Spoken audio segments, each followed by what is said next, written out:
Hello and welcome to the latest episode of the Low Budget Review Show. I am your host, Eric Smith, and today I'm talking about Arkham Horror Dance of the Damned by Alan Bligh. And this is book one of the Lord of Nightmares trilogy. This is a retro review because this book is out of print, but you can get secondhand copies. And this is from Fantasy Flight. So the reason I'm reading this, or read this, is because Aconite Books is publishing a ton of new Arkham Horror books, and I still have, well, technically there were three from the Fantasy Flight publications that I had not read yet. One of them being, there are two standalones, and one of them was the third book in this trilogy, but it's been so long, this came out in 2011, been so long since I read the first two that I figured I should reread them before reading the third one. So, here's the first one. So this is based on H.P. Lovecraft's work, of course, and the Fantasy Flight game Arkham Horror. And in this book, which takes place during Prohibition, we have, let's see, Daisy Walker. She's a librarian at Miskatonic University, and she gets this mysterious letter from an old friend, and this causes problems. Her friend eventually shows up, needs Daisy's help. And then we also have to check the names, Tony Morgan, who's a bounty hunter. He was involved in a shootout, goes to jail, gets the crap beat out of him, but then a mysterious, high-powered person hires him to track down somebody, and their paths are going to cross. That's barely a nutshell. But so those are our two main characters. Debbie Walker, our half a main character, Annabelle, and she's kind of a main character, and then Tony Morgan. So yeah, so this is as I said, Lovecraftian horror with great covers. I love the covers for these books. Just wait till we get to the Aconite stuff, man. Those covers are fantastic. But so we meet Daisy Walker. She's working at the library. She gets this mysterious letter. She puts it in her desk drawer. We meet Annabelle. She's in New York, and she's running from something. We don't know what it is, but she's on the run, trying to get away. We meet Tony Morgan again. He's been in this shootout, sent to prison, pulled out of prison by some high-powered person that wants to hire him to find this guy named Cormac. I don't remember. I feel like it's Max Cormac. But so we've got this like really noir kind of thing going on with Tony Morgan as he's running around New York trying to find this person, sort of investigating, following leads. Then we also have these mysterious figures that are, excuse me,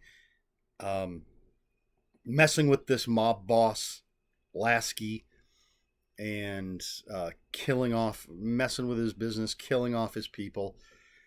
They're tangling with Tony Morgan. Meanwhile, Annabelle comes to see Daisy. Why am I telling you the whole book? I don't know. So it's well written. I'm not really familiar with Alan Bligh. This might be his first full length novel. I think it says first published full length novel. There you go. And he writes. It's not as dry as reading a Lovecraft story, but it does have that feel. There's a lot of creepy stuff. There's a lot of unseen horrors. There's a lot of being driven insane and cultists and all that good stuff. And I think Daisy Walker is a character from the Arkham Horror game. I have Arkham Horror third edition. I used to have the first edition. I used to have the second edition. I currently have third edition. I've got Eldritch Horror and Elder Signs, and they mix and match the different characters. I have Arkham Horror, the card game, all that Fantasy Flight stuff. They have a new one that I want. But anyway, So I believe Daisy Walker is from the game. Not 100% sure. Don't call me out on it. Or do. I don't care. Tony Morgan seems like he would be from the game. But of course, it's all going to come together. It's all going to culminate. And it turns out, you could just read this book by itself. I don't think it leaves anything hanging. So I'm not sure why it's a trilogy, but I haven't read the third book yet. And the second book, actually, I'll give you a little sneak peek. Second book is right here by a different author, John French. The third book is written by both Alan Bligh and John French. So I assume the second book has all different characters, but I assume the characters from the first book, characters from the second book are all going to kind of come together. I don't know. We'll see. But anyway, this has been very rambly. If you're into Lovecraftian stuff, if you're into Arkham horror, I recommend this if you can find it. I'll have some links, but copies looked kind of expensive, depending, I guess, on what you want to spend. I don't know if you can find them at your local used bookstore. But yeah, they're worth reading. And like I said, I want to get these read. I don't know why. It doesn't matter, but I want to finish reading the Fantasy Flight books before I start digging into the Aconite books. So yeah, I don't know what else to say about it. It's got a great cover. It's an interesting story. It moves along at a pretty good pace. It's got some good characters. I like Daisy. I like Tony Morgan. Annabelle's cool. Some of the creepy characters are cool. And I'm not going to spoil what like Lovecraftian creatures might be in here.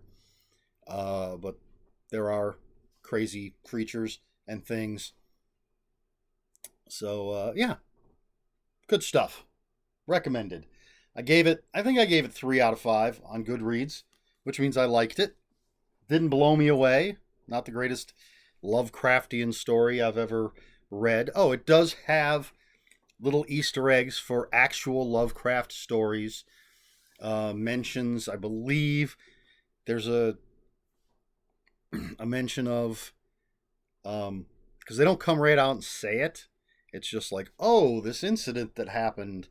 So I think there's dreams in the witch house. I think possibly at the Mountains of Madness. And some others that I didn't even recognize. So that's always cool. I like that stuff. And there's mention of Dunwich. The book takes place in Arkham, in New York, and in Kingsport. So even though it's called Arkham Horror, a lot of it takes place in other areas, but, a lot of Lovecraftian areas. Anyway, there you go. I don't know why I tossed it over there.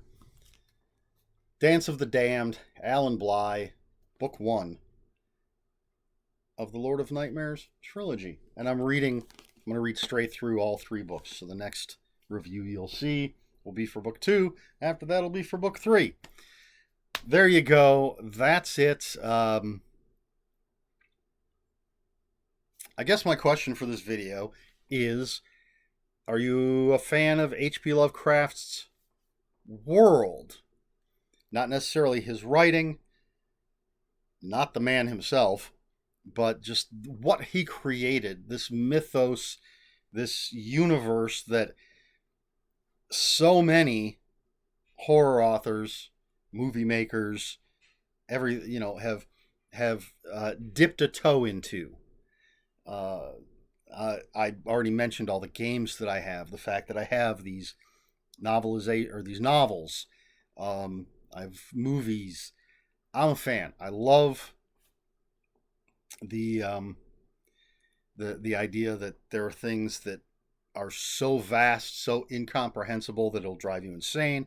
I've always been fascinated by the idea of forbidden knowledge. So obviously, I'm a fan. How about you? You can say if you like Lovecraft's actual writing. We're not going to get into the man himself. Are you a fan of Lovecraft's work? You can let me know. But do you enjoy the bigger world that he created and the stories that have come from it? There you go. Let me know in the comments below. If you have any comments, questions, or corrections, please put them in the comments below. Comments are open for spoilers. Just post spoiler warning. We try to be polite here on the Low Budget Review Show. Please like, share, and subscribe, all that YouTube stuff. And if you care to follow me on other social media, my Twitter is @Ronan5757. My Instagram, where I post pictures of books, comic books, board games, and fuzzy animals, is Eric Smith 5757. That's Eric with a K. ERIKSMITH 5757. That's all I've got. This has been the Low Budget Review Show. I have been Eric Smith. And until next time, read more books.